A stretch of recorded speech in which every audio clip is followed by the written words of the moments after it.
Well, this is a perfect time to get into Diddy, because we can't really tell the story of Biggie without Diddy. Yeah. So, do you know how they met? Somebody. Diddy's from Harlem, right? Diddy is from Harlem. Diddy started out, he was like dressing artists. So he was always the music guy. Even before Biggie, we knew who Diddy was. He started out as a backup dancer. I didn't know that. And yeah, it was like Uptown MCA Records. That was like huge. Everybody that people liked was on that label. Mary J was on that label. Jodeci was on that label. Guy was on that label. So it's a lot of like New York local artists. So Diddy joined Uptown MCA, said he would work for free.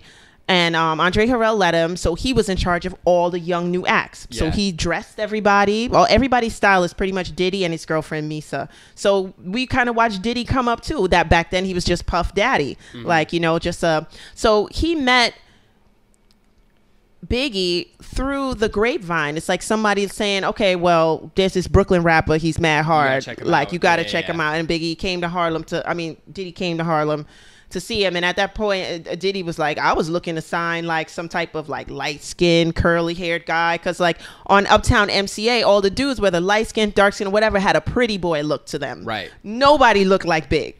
Right. Exactly. So Diddy was just like, but the rhymes were so good that he knew that was millions of dollars right there. See, that's the thing. That's what we were saying before. It's just like he was so good that you couldn't deny it. Like he didn't have a look. Like if you're like, oh, I want to sign someone to be a star, you're not going to be like, I'm going to go find the fucking biggest, blackest dude on the fucking corner selling drugs. Right. But he was just so good. It's like you cannot deny how talented he was. Yeah. And I mean, clearly the world agreed. Yeah. You know what I mean? Yeah. Like, and what's best is like his nonchalant attitude. Like, you know, you can imagine Diddy's like all hype and excited, and he's always been like that. Like Diddy's not faking. Like from whence we knew him, that was his personality. Like when he was like a backup dancer and shit. So he's like, we gonna make it, we gonna be stars, you're gonna be huge and this that. And Biggie's like, yeah, whatever, man. It's all right. I believe it when I see it, man. It's okay. Right. This is why their relationship is so important for this story, because it's a very symbiotic relationship. Yeah. It's not parasitic. It's not either one of them using the other for something. Yeah. They both needed each other to get where they wanted to go. Yeah.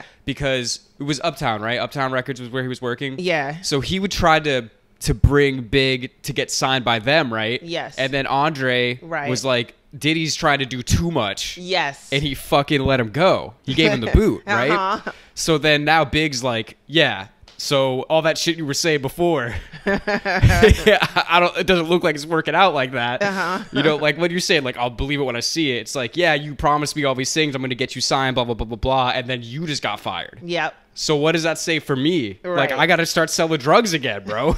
Like, I got a daughter, right? I got to make money somehow still. Right. So then Diddy being the business guy, this is the thing, like, Biggie is obviously the music guy. He just had so much talent that, again, you just couldn't deny it. Yeah. And Diddy was more the business guy. Yeah.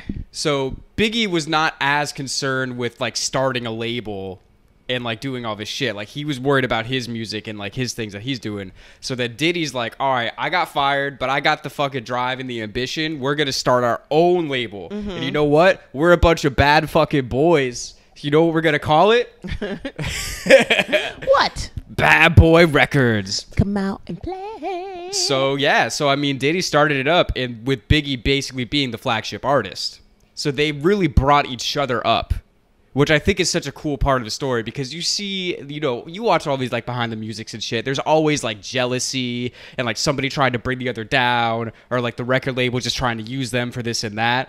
But them two, like they brought it up together. Oh, definitely. And then even back then, like if you could say that Diddy was in love with Biggie, like I would say it. Like he loved that guy. Like that was his bread and butter. And I think the rise of Big was huge too, because the West was taking a lot. Like, you know what I'm saying? Dre and the whole NWA, they swooped in and they were taking a lot. Like, we loved Snoop Dogg over here back in those days and stuff like that. There was no riff except for Tupac starting that bullshit. Like, you know, no, it's his fault. I blame him.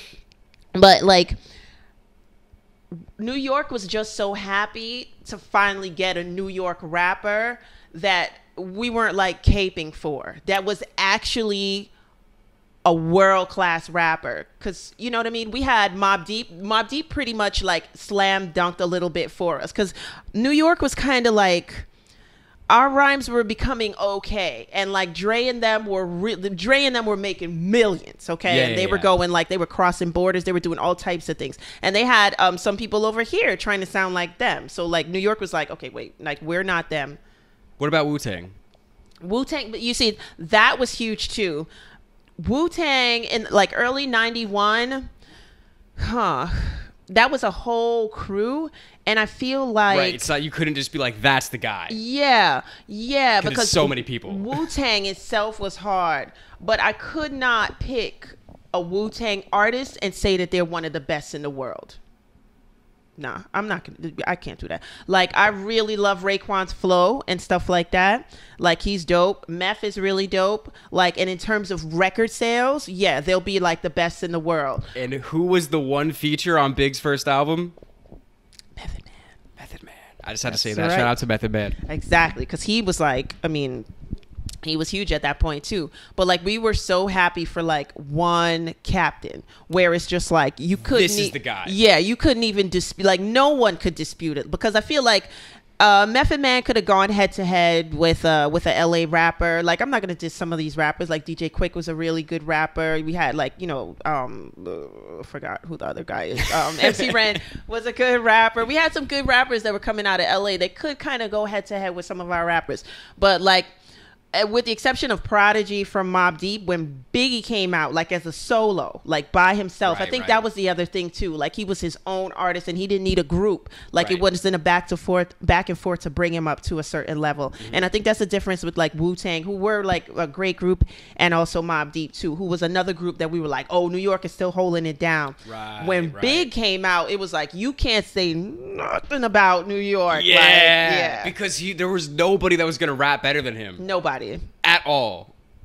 Any country, any state, anywhere. Exactly. In the fucking world. Exactly. And again, that's the thing. It's just like, sometimes, like, there's a level of talent that, at least in America, that if you're that fucking good, you can use that to make a better life for yourself. Oh, yeah. Yeah. And he was just so good. Yeah. That nobody could say shit to him. Yeah.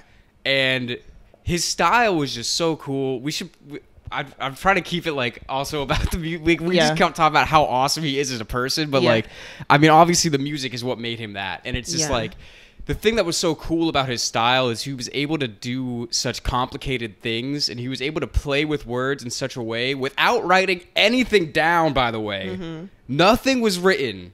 Nothing. I still don't understand how you can do that, because it's easy to be like, oh yeah, I got a few bars in my head or whatever.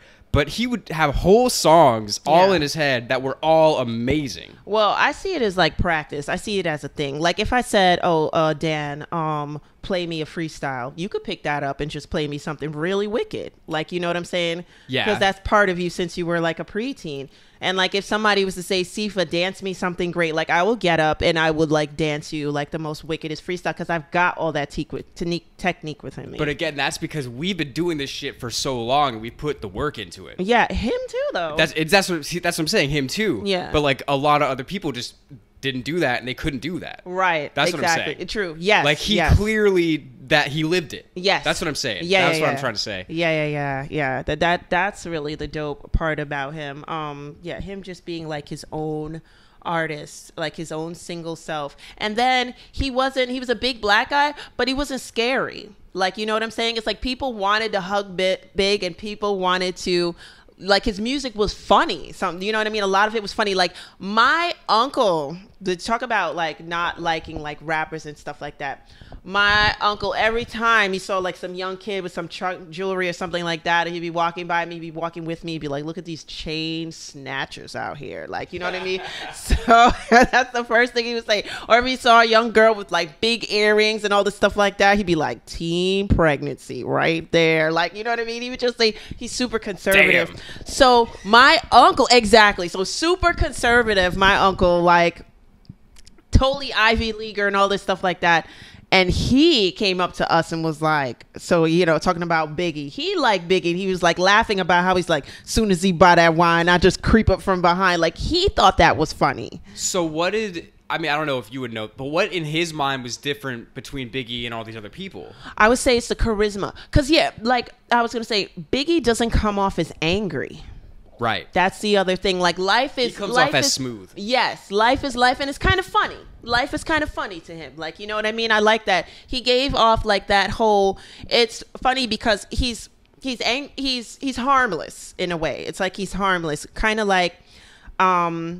Jackie Gleason, right, in The Honeymooners, right? I remember when the first time I said something to you about The Honeymooners, you're like, oh, is that show with that guy who always threatens to beat his wife? And like, I remember I was taken aback because it's like Ralph Cramden would not hurt a fly. Like, he would not. Like, even like when he used to threaten Alice, she'd be like, straight to the moon. Yeah, she'd be like, yeah, whatever. Like, you know what I mean? She never took him seriously and was never afraid of him. So Big was like that kind of character, just this big, jovial, charismatic kind of guy. But unlike Ralph Cramden, Big actually did become successful from all his schemes and stuff like that. But yeah, so I think that's what it was. Like, Big wasn't angry. And I think that's the difference between the Wu and Mobb Deep and Big as well, because that's interesting. Yeah, Big became more global like that because he wasn't that angry. And you see how Method Man is able to go, because Method Man's not that angry either. But you know, he may be angry inside. We know they suffered a lot and stuff going through shit, but like the music comes out as like, this is my piece, you know what I mean? And I'm trying to bring happiness to you guys, like, you know. So yeah, I think that could be the difference. That's really interesting. I never thought about that.